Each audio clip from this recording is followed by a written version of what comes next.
มึงเอาสำเร็จแล้วอ้าวสวัสดีทุกคนครับไก่เราได้คนเชียร์ปอดนะงอเอาก่อนนุ้งแควปลาถ้าเราแต่เยอะงอเตยเชียร์ดอยอย่างงงนะเชียร์งอปลาเชียร์คอไตจอดนะอันนี้คือแกงลูกมะตาดอีกแล้วนะครับแล้วก็คือปลาหัวยุ่งนะครับเนี่ยก็แกะปลานะแกะปลาเก่าๆตอนไม่ได้แต่ละเจ้าเต้านะสำเร็จรูปนะกลางปลาเชียร์ก็กำลังเปลี่ยนแปลงแต่แนวนะหลายจุดละซ้อนแต่จุดละปล่อยโมแบบใหม่นะที่มาเพียวกลางเดือนใหม่แต่ดีมีร้านแปลงมันก่อนนะต่างเก่าแล้วก็ให้ร้านแปลงนั่นจะไปพูดเป็นเอาแปลงนะ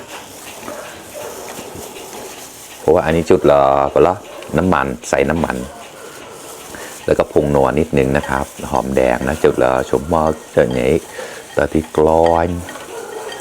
สอนเราแต่นะเฉยๆแหละไก่ตาตึงเลือกวิชีที่ปลาเร่มเราได้ยินนะเลยเป็นสฮอตก็ตั้งคุณหกแล้วไปเดินไลค์ได้แชร์มาต่อนะฝากกดไลค์กดแชร์ด้วยนะครับเพื่อนๆนะครับสดแขวนในนี้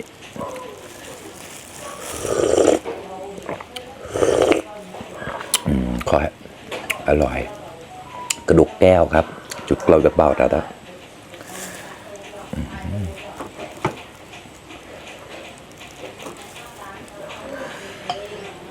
วันหน้าวันที่เราก็นับลงโมแล้วถ้าก่อนให้ใหญ่ได้นะไม่มีน้ำพริกไรหวานแล้วอยากกินน้ำพริกมากเลยชอบมันก็มีรักโลนก็แซงแต่ที่แท้มาลูกโลนมีในมีเชียร์ทำอร่อยจุดเราไปบอกมาครับคำโตโต้หมอกตุดโต้ตาโนรัตอะ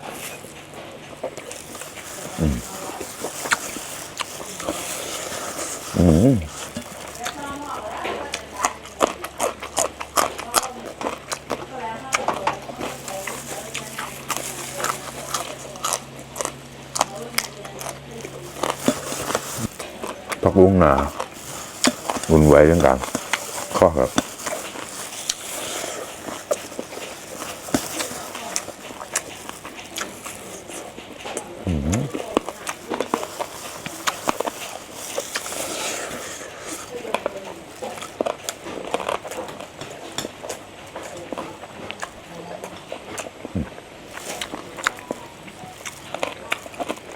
เกือบได้กุ๊กเก่า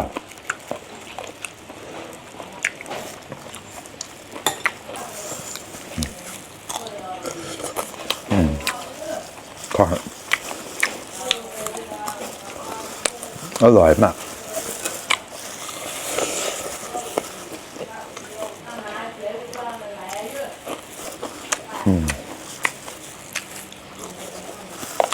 กระไรกล่ะขำโตโต้หมอกตุดโต้ตั้งไว้แล้วอะ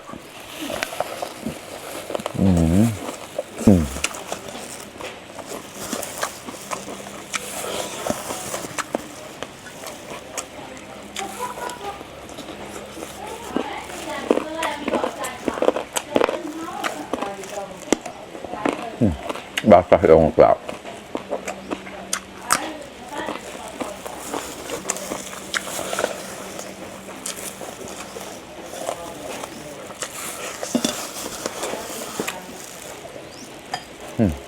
จุดเลย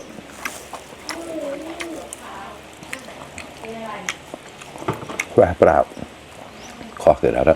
เดินเพียบเชฟ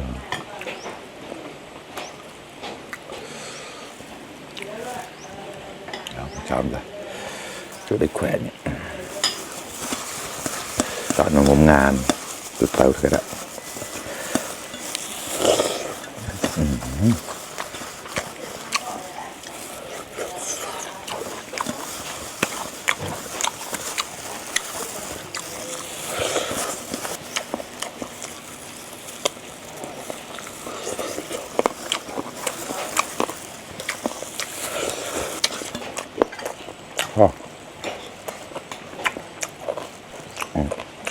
จับหลาย